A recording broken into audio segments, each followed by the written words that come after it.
오늘 사도행전 20장 1절에서 16절의 말씀을 가지고 돌아봄으로 위로받는 교회라는 제목으로 함께 말씀을 나누고자 합니다. 사람들은 일반적으로 교회를 찾는 이유 중에 하나, 교회가 바로 위로를 주는 곳이기 때문입니다. 힘이 들 때 교회를 찾으면, 교회를 방문하며 위로를 받는다는 것이죠. 저에게도 그런 경험이 있습니다. 저의 삶 속에서 방황하였을 때 저는 교회에서 많은 위로와 용기를 얻었습니다. 특별히 교회 선생님들이 사춘기였던 저에게 여러 가지 삶의 문제로 방황하였을 때, 신앙의 문제로 방황하였을 때 저의 고민을 들어주시고 조언을 아끼지 않았습니다. 힘든 저에게 큰 위로와 용기가 되었던 것이죠. 신앙이 없는 일반인들이 이렇게 교회를 찾는 이유, 바로 위로를 얻기 때문입니다. 그렇습니다. 교회의 정체성 중에 하나가 바로 교제의 공동체라는 얘기죠. 물론 교회는 세상 속에서 부름받은, 하나님께 부름받아 세상과 구별된 주의 몸입니다. 동시에 교회는 교제의 공동체라는 것이죠. 그러면 교제가 무엇입니까? 보통 사람들이 생각할 때 교제라 맛있는 것을 함께 나누고 식사를 같이 하고 좋은 데 놀러 가는 것, 그런 것이 이제 교제라고 생각을 합니다. 교제의 사전적인 의미는 서로 알아가며 가까이 지내는 것, 이것이 바로 사전적인 교제의 의미입니다. 그럼 성경에서 말하는 교제란 무엇일까요? 오늘 말씀 속에서 바로 교제란 무엇인지를 우리들에게 보여주고 있습니다. 교제하는 교회란 바로 서로를 돌아보는 교회라고 오늘 말씀하고 있는 것이죠. 성경 속에서 교제란 단지 함께하며 서로 시간을 같이 보내는 것, 서로를 알아가는 것만으로 그치지 않습니다. 서로를 돌아봐 주는 것, 서로를 살펴주는 것이 바로 성경 속에서 말한 교제의 모습이죠. 특히 복음이 유대와 사마리아와 소아시아 그리고 헬라 지역에까지 퍼져가면서 교회는 서로를 돌아보는 일을 잃지 않고 열심히 행하고 있음을 보게 됩니다. 보통 어떤 조직이든지 어떤 기관이든지 구성원들이 많아지고 규모가 커지면은 해야 할 일들이 많아지게 됩니다. 바빠지고 정신이 없어지죠. 그러다 보면 정말 해야 할 중요한 일을 놓치기 쉽습니다. 그런데 초대교회는 그러지 않았습니다. 교회의 정체성을 유지하였던 것이죠. 특히 교회의 공동체성, 서로를 돌아보는 일에도 열심히 행하였음을 보게 됩니다. 오늘 말씀 속에서는 구체적으로 복음이 확장되는 가운데서도 서로 돌아보는 그 교회의 모습, 우리들에게 말씀하고 있는 것이죠. 오늘 말씀을 살펴보므로 특히 지금처럼 사회가 혼란스러운 이 상황 속에서 사람들이 심적으로, 육적으로 힘들어하는 순간 교회의 소명, 서로 돌아보는 그 모습을 회복하시는, 더욱 힘쓰시는 우리 모든 성도님 되시기를 간절히 간구드립니다. 우리가 바울의 3차 전도 여행을 살펴보고 있습니다. 3차 전도 여행 가장 큰 목적이 무엇이라 했습니까? 1, 2차 전도 여행을 통해서 세워진 교회, 성도들을 돌아봄에 있다고 하였습니다. 그런데 교회와 성도들을 돌아본다는 것은 앞에서도 말씀드렸듯이 단지 웃고 떠들고 얼굴을 보기 위한, 안부를 묻기 위한 그런 만남으로만 그치는 것이 아니었습니다. 믿음을 굳건히 세우고 더욱 그들의 아름다운 믿음과 사랑의 섬김이 있을 수 있도록 권면하기 위함이죠. 그럼 어떻게 믿음을 굳건히 세우며 사랑의 권면을 행할 수 있겠습니까? 많이들 암송하는 말씀 히브리서 10장 24, 25절 한번 읽어봅시다. 서로 돌아보아 사랑과 선행을 격려하며 모이기를 패하는 어떤 사람들의 습관과 같이 하지 말고 오직 권하여 그날이 가까움을 볼수록 더욱 그리하자. 자, 많이들 암송하는 말씀인데 이 말씀을 빌자면 주님께서 오실 날이 얼마 남지 않은 이때일수록 더욱 모이기를 권하여 주께서 가까움이 올수록 더욱 사랑과 선행을 격려하기에 힘쓰라고 말씀합니다. 주께서 오실 날이 얼마 남지 않았으니 더욱 믿음 가운데 모여 또한 사랑과 선행을 격려할 수 있는 그런 공동체로 세워가라고 말씀하는 것이죠. 주께서 오시기까지 변치 않은 믿음을 유지할 수 있는 비결, 바로 모이기에 힘쓰며 또한 사랑과 선행을 더욱 할 수 있도록 격려하며 권하는 것이라고 말씀합니다. 그러면 사랑과 선행을 격려하는 것, 그것은 어떤 의미겠습니까? 어떻게 하면 사랑과 선행을 더 할 수 있도록 격려를 하겠습니까? 사랑과 선행에 더욱 힘써. 그렇게 말한다면 맞는 말이지만 그게 참 순종하기가, 따르기가 힘듭니다.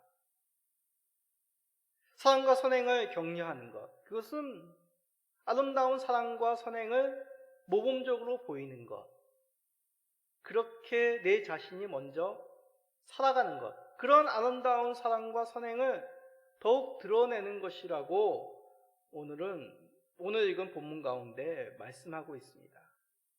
자, 바울 사도가 3차 전도 여행을 하는 것, 바로 이러한 사랑과 선행을 격려하기 위함입니다. 모범을 보이기 위한 것이죠. 어떻게 이것을 모범을 보이며 격려를 하였습니까? 오늘 말씀이 잘 보여주고 있습니다. 자, 사도행전 20장 3, 4절을 읽어봅시다. 거기 석 달 동안 있다가 배 타고 수리아로 가고자 할 그때에 유대인들이 자기를 해하려고 공모함으로 마게도냐를 거쳐 돌아가기로 작정하니 아시아까지 함께 가는 자는 베레아 사람 부르의 아들 소바더와 데살로니가 사람 아리스다고와 세군도와 더베 사람 가이오와 및 디모데와 아시아 사람 두기고와 드로비모라. 자, 먼저 거기라는 것은 지도에서 보이는 바로 아테네, 고린도, 갱그리아가 있는 아가야 지역입니다. 지금 아테네가 있는 그리스 반도를 뜻하죠. 그리스 반도의 이제 남쪽 끝자락을 바로 아가야 지역입니다. 이곳에서 석 달 동안 바울 사도가 머물렀습니다. 이제 배를 타고 시리아 지역으로 가고자 하는 것이죠. 그런데 어떤 소식을 듣습니까? 유대인들이 바울 사도를 해한다는 그런 계획을 알아채고 일정을 바꾸게 됩니다. 그림에서 보는 것과 같이 녹색이 바로 녹색 화살표가 바울 사도의 3차 전도 여행의 여정입니다. 보시면 아시겠지만 아가야 지방에서 마게도냐로 다시 위로 북쪽으로 올라가게 됩니다. 일정을 바꾸어서 마게도냐를 지나 왔던 방향으로 바울 사도는 여정을 바꾸게 됩니다. 그런데 주목할 것은 돌아가면서 바울 사도, 실라, 누가 그 일행만 돌아간 것이 아니라 이방 지역 교회들의 성도들과 함께 예루살렘 귀향길에 오르게 됩니다. 그 인물들이 바로 4절에서 언급되는 인물들입니다. 그런데 이들은 단지 이방 지역의 교회들의 성도가 아닙니다. 각 교회의 대표들입니다. 마게도냐 교회들의 대표자는 소바더, 아리스다고 세군도였습니다. 아시아 교회 대표는 두기고와 드로비보였습니다. 갈라디아 교회들의 대표는 더베 사람 가이오였습니다. 자, 우리는 여기서 질문을 가지게 됩니다. 왜 이들은 3차 바울 전도 여행에 그 귀향길에 같이 동행했을까? 자, 그 이유를 알려면 이 말씀과 연관된 다른 말씀을 살펴봐야 됩니다. 로마서 15장 25, 26절입니다. 그러나 이제는 내가 성도를 섬기는 일로 예루살렘에 가노니 이제 이는 마게도냐와 아가야 사람들이 예루살렘 성도 중 가난한 자들을 위하여 기쁘게 얼마를 연보하였습니다. 헬라 지역과 소아시아 지역의 교회가 예루살렘 교회가 오랜 가뭄으로 힘들다는 소식을 듣게 됩니다. 이 안타까운 소식을 듣고 헬라 지역, 소아시아 지역에 있는 교회 성도들이 기쁘게 얼마를 헌금하였습니다. 이 헌금을 전달하기 위한 대표들이 바로 오늘 본문 4절에 언급된 인물들이라는 것이죠. 그런데 단지 이들은 헌금을 안전하게 전달하기 위해서 동행한 것만이 아닙니다. 예루살렘 교회를 돌아보며 교제하기 위함이죠. 자, 이게 무슨 뜻인지 그 교회 당시 상황을 보면 예루살렘 교회, 이방 교회 그 관계를 조금 우리가 생각해 보아야 됩니다. 이방의 교회도 예루살렘 공회가 공적으로 주의 지체로, 주의 몸으로 성도들로 받아들였습니다. 그러나 아직까지 보이지 않는 벽이 그들 사이에 존재하였습니다. 보이지 않는 벽이란 오랫동안 유대인들이 가지고 있었던 이방인에 대한 차별적인 의식이죠. 예수님을 믿더라도 공적으로 이방의 지체들을 주 안에서 받아들였을지라도 오랜 역사와 문화적으로 이방인들이 유대인들에게 받았던 그런 안타까운 차별, 그런 생각이 아직까지 서로 간에 가지고 있었던 것이죠. 이러한 차별의식을 허물기 위한 필요한 것, 무엇이라 생각하십니까? 바로 예수 그리스도입니다. 예수 그리스도께서는 하나님과 우리와의 그 막힌 담을 하셨습니다.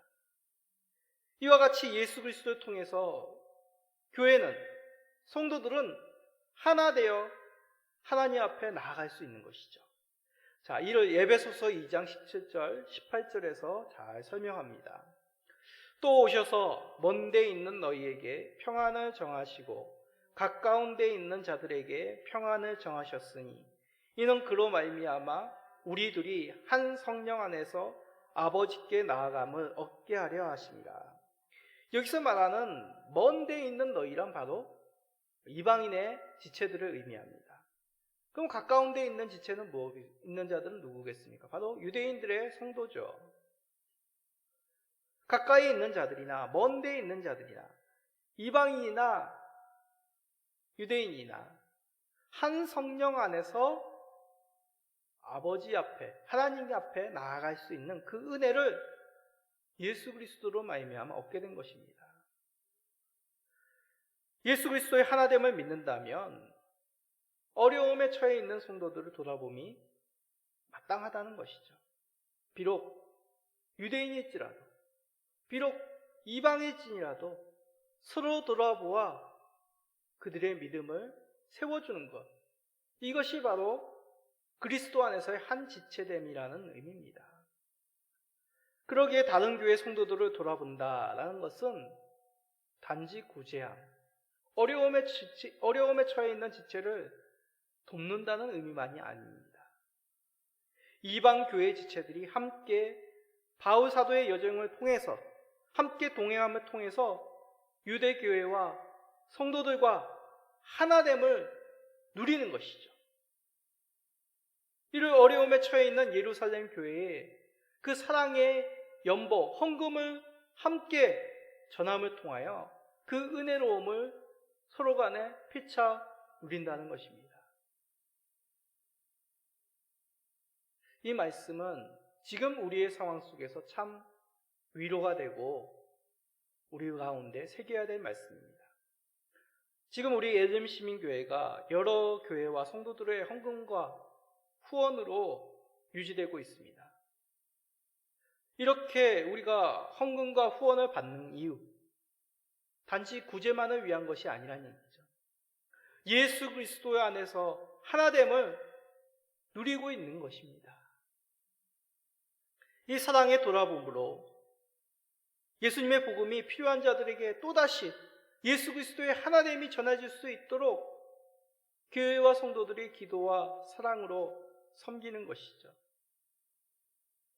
우리 교회만이겠습니까? 해외에 파송된 선교사님들, 또한 지금도 새롭게 세워지는 개척교회들에게 연보를 보냄이 바로 이러한 의미입니다. 서로를 돌아보미 그리스도 안에서 하나 되고자 하는 그 사랑의 섬김임을 우리가 잊지 맙시다. 우리들이 이런 사랑받았음을 우리는 잊지 말고 더욱 예수님이 필요한 사람들을 사랑으로 섬길 수 있는, 그리스도 안에서 하나가 될 수 있는 우리 모든 성도님 되시기를 간절히 간구드립니다. 자, 그런데 바울 일행의 예루살렘에 향한 그 귀향 여정, 그 중에 좋은 일만, 이런 아름다운 은혜만 있기를 바랄 텐데 오늘 말씀 속에서 안타깝고 당황스러운 사고를 보게 됩니다. 자, 빌립보를 지나 바울의 일행은 드로아에 머물게 됩니다. 바울 사도는 그 짧은 순간에 주일을 함께 드로아 지역의 지체들과 함께 보내게 됩니다. 떡을 뗐다는 것은 단지 식사를 했다는 것이 아니라 예배를 드리고 성찬을 나눴다는 것이죠. 그리고 다음날 떠나기에 밤늦게까지 바울 사도는 말씀을 전하게 됩니다. 이 당시 대부분의 이방교회의 성도들은 여인들 그리고 노예들이 대부분이었습니다. 낮에 시간을 내어 모이기가 여의치가 않는 그들의 삶이었습니다. 그래서 주인 그리고 남편들이 잠이 드는 그 늦은 저녁에 모여서 예배를 드렸던 이 당시 초대교회 이방교회의 모습입니다. 이날도 많은 성도들이 바울 사도의 말씀을 들으려고 모였습니다. 이제 밤이 되었기에 어두운 그 집의 안을 비추기 위하여 많은 등불들을 피웠습니다. 자, 그러면 어떤 일이 일어납니까? 안 그래도 많은 사람들이 모여 이제 날숨으로 이산화탄소 공기가 탁해질 텐데 더하여서 많은 등불을 그 집안에 피우게 되었죠. 그렇지 않아도 낮의 일과로 지친 몸으로 모였던 성도들입니다. 이러한 환경에 덧붙여서 공기까지도 탁하게 된 것이죠. 이러한 환경에서 말씀을 듣는 것 쉽지가 않을 것입니다. 그럼에도 모인 성도들은 방문한 바울 사도를 통해 귀한 말씀을 듣고자 밤늦게까지 그 열기가, 그 분위기가 이어졌습니다. 그런데 그만 이러한 환경 속에서 유두고 난 청년이 창에 걸터 앉아 말씀을 듣다가 그만 졸게 되었습니다. 그리고 3층이나 되는 그 높이에서 떨어지게 되었죠. 높은 곳에서 떨어져 있으면 어떤 일이 일어나겠습니까? 큰 충격을 받게 되었습니다. 이 유두고의 청년을 숨을 살펴보니 멎어 있던 것을 발견하게 됩니다. 죽은 것이죠.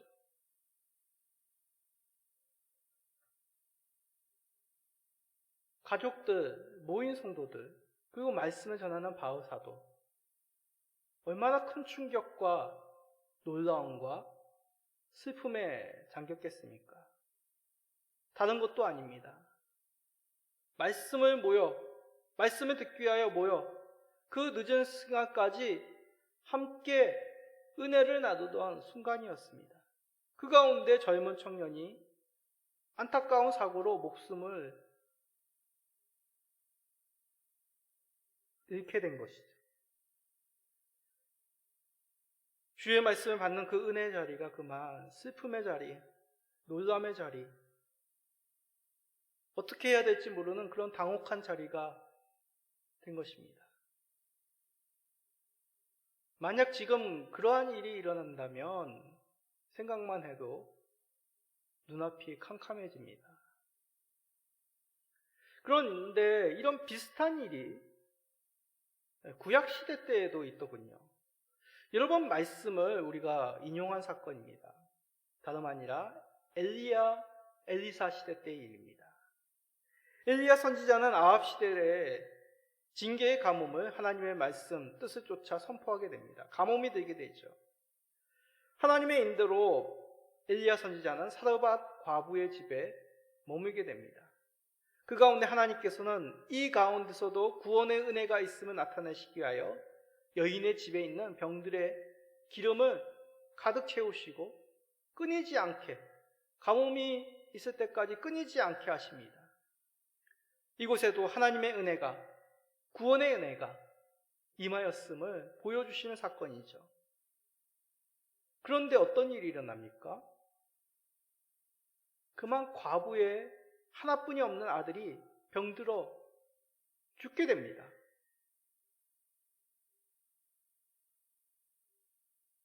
얼마나 안타깝고 당황스러운 일입니까? 하필이면 이 불쌍한 여인의 아들을 엘리야를 통하여 하나님의 은혜가 끼친 이곳에서 안타까운 죽음을 보다니요. 엘리사 선지 시대 때도 마찬가지입니다. 사르밧 과부에서 수넴 여인이라는 그 집의 배경만 다를 뿐이지 비슷한 사건이 생깁니다.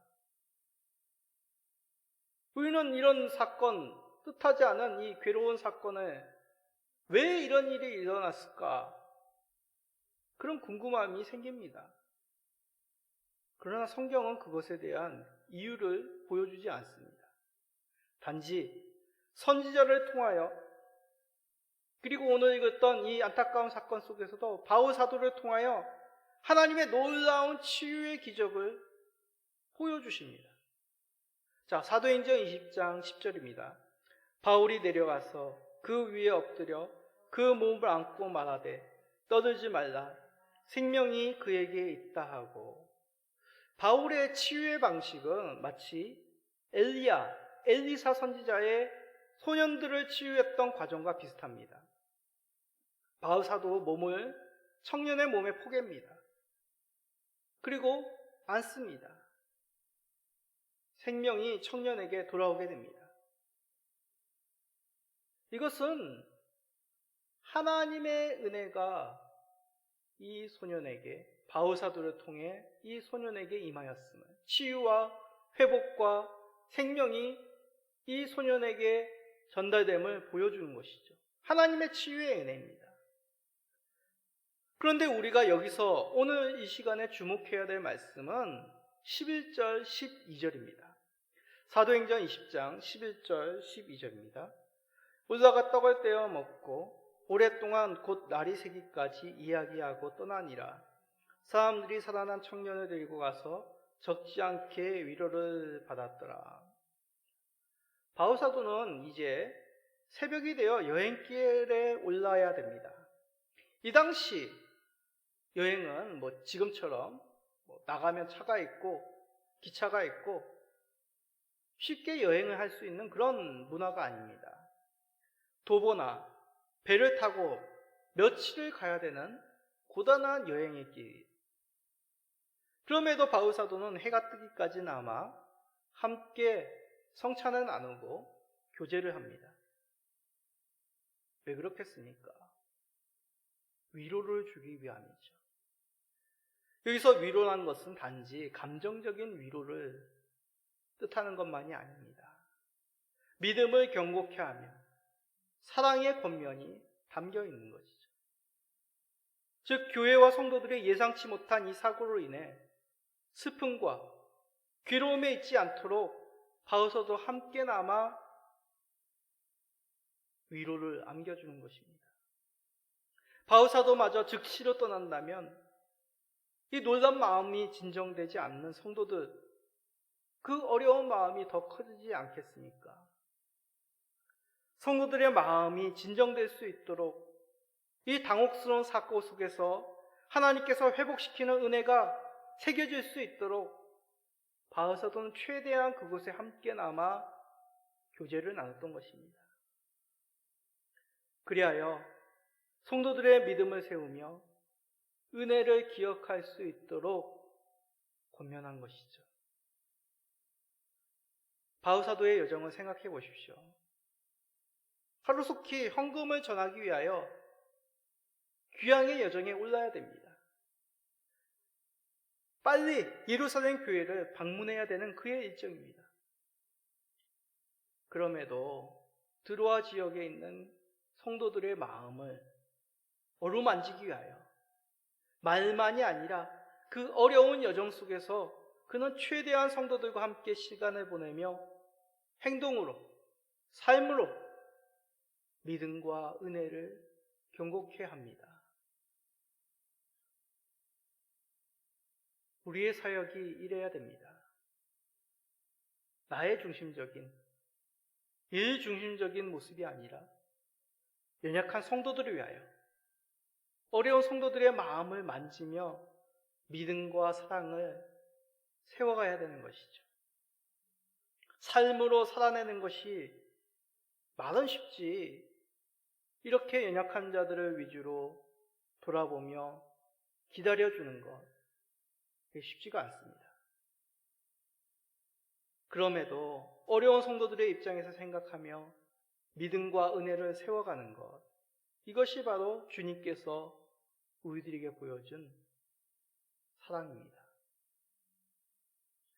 이와 같이 믿음과 사랑의 삶을 예수 그리스도를 통하여 바울 사도와 같이 귀하게 연약한 자들을 살피시는, 어려움에 있는 성도들의 마음을 살피시는 우리 모든 성도님 되시기를 간절히 간구드립니다. 자, 이제 바울 사도는 본격적으로 예루살렘 여정에 오르게 됩니다. 지체되지 않도록 바울 사도는 여정을 수정하게 됩니다. 그런데 특이하게도 그 일정이 좀 의아하게 보입니다. 한번 지도를 볼까요? 이제 그리스 지역, 이 헬라 지역에서 소아시아 지역으로 넘어오게 됩니다. 그리고 여기 그림에서 보시는 것과 같이 드로아 지역, 트로아스, 오늘 방금 살펴본 그곳입니다. 이곳에서 바울 사도는 특이하게도 아소에까지 혼자 걸어가게 됩니다. 왜 혼자 그가 걸어갔을까요? 나머지 일행들은 배를 타고 보냅니다. 학자들은 여기서 여러 가지 의견들이 있는데 그 뒤의 내용과 연관시켜 살펴봅니다. 그 뒤의 내용은 17절부터 있는 에베소 장로들을 청하여 고백하는 그 생각을, 그 결심을 나누는 장면이 나옵니다. 다시 말해 걸어가면서 바울 사도는 이제 앞으로 있을 일들에 대하여 기도하는 심정으로 그 마음을 정리하였다는 것이죠. 그 오늘 읽은 본문 속에서도 그 복선이 담겨져 있습니다. 자, 사도행전 20장 3절입니다. 거기 석 달 동안 있다가 배 타고 수리아로 가고자 할 그때에 유대인들이 자기를 해하려고 공모함으로 마게도냐를 거쳐 돌아가기로 작정하니. 16절입니다. 바울이 아시아에서 지체하지 않기 위하여 에베소를 지나 배 타고 가기로 작정하였으니 이는 될 수 있는 대로 오순절 안에 예루살렘에 이르려고 급히 가미로라. 자, 오순절에 이르기 전에 바울 사도는 예루살렘에 도착하고자 합니다. 오순절을 앞두면 예루살렘에 어떤 일이 일어납니까? 흩어졌던 유대인들, 디아스포라 유대인들이 유월절을 지키기 위하여 유대의 예루살렘에 모이게 됩니다. 그들이 모인다는 얘기는 뭘까요? 각지에서 바울 사도를 핍박하였던 유대인들도 예루살렘에 모인다는 뜻입니다. 자, 그러면 바울 사도에게 어떤 일이 일어나겠습니까? 3절에서 나와 있듯이 바울 사도를 해하려는 일이 예루살렘에서 일어날 확률이 극히 높아지게 됩니다. 그럼에도 이방교회와 예루살렘 교회의 그 사랑의 연보, 위로의 만남이 이루어질 수 있도록 바울 사도는 서둘러 그 여행의 일정을 임하고 있는 것이죠. 본격적으로 배를 타고 예루살렘을 향하기 전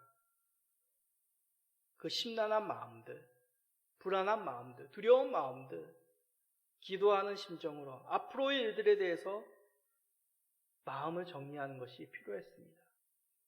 그리고 그 마음의 결단을 17절부터 나오는 에베소 장로들을 청하여 함께 나누며 기도 부탁을 하게 되죠. 바울 사도는 불안한 미래 속에서 기도하는 마음으로 나아갑니다.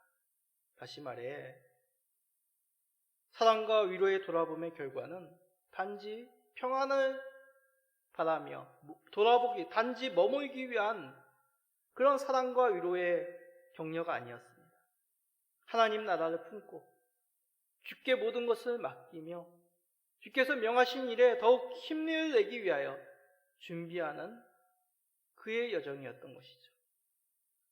사랑하는 성도님들, 우리의 삶에도 교회 세움에도 불확실적인 그런 모습들이 많습니다.